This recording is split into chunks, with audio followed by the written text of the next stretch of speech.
বন্ধুরা, আমি যেখানে থাকি সেই জায়গাটা চারপাশটা এতটাই সুন্দর যে নিজের চোখে না দেখলে আসলে বিশ্বাসযোগ্য হওয়ার মতো না। এক কথায় অপূর্ব সুন্দর।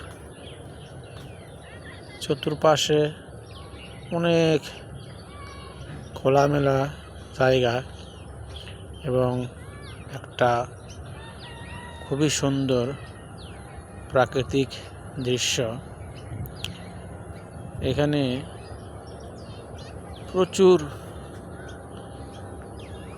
পানি, যেহেতু এখন অবশ্য বর্ষার মৌসুম, যার কারণে এত পানি।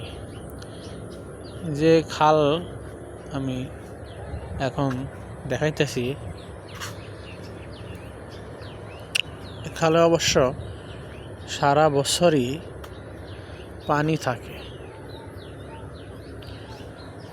এবং কচুরিপানায় ভরা থাকে। তো শুকনো মৌসুমে এতটা পানি থাকে না। এখন যেহেতু বর্ষা মৌসুম, সেজন্য এই রাস্তাটার দুই পাশে প্রচুর শুধু পানি আর পানি। দেখেন, যতদূর চোখ যাবে শুধু পানি আর পানি। এগুলো কিন্তু ফসলি জমি, তবে এক ফসলি।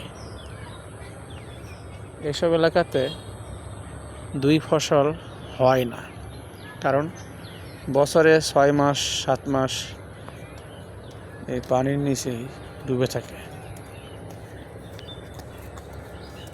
এই জন্য যাতায়াতের একটাই রাস্তা এখানে। গ্রামের এই পাশের লোকজন এই পাশে যায়, ওই পাশের লোকজন এই পাশে যায়। একটা মাত্র রাস্তা।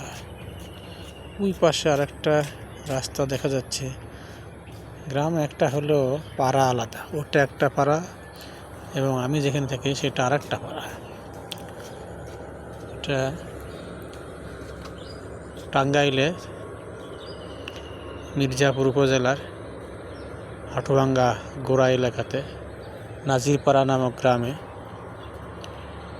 দেখেন, যতদূর চোখ যায় ততদূর শুধু কচুরিপানা আর কচুরিপানা।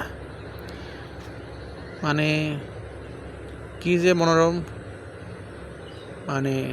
পরিবেশ, কত সুন্দর একটা দৃশ্য, উপভোগ্য করার মতো। আমরা অনেক সময় এই বর্ষার সময় টাকা খরচ করে বিভিন্ন বিল এলাকাতে বেড়াতে যাই, নৌকা ভ্রমণে। আমার অবশ্য এটা টাকা খরচ করে কোথাও সেই পানি দেখার জন্য বা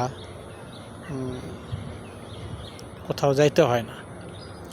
আমি ঘর থেকে বের হলেই 2 মিনিট লাগে, আমি এখানে আসতে পারি এবং এখানকার সেই মনোরম দৃশ্য উপভোগ করতে পারি। এখানে কিন্তু মাছ মারে, প্রচুর মাছও পাওয়া যায়। অবশ্য এটা দিনের বেলা না, রাত্রিবেলা মাছ মারে এখানে। পাশেই শিল্প কারখানা দেখেন, তার পাশেই পানি আর পানি, অথই পানি।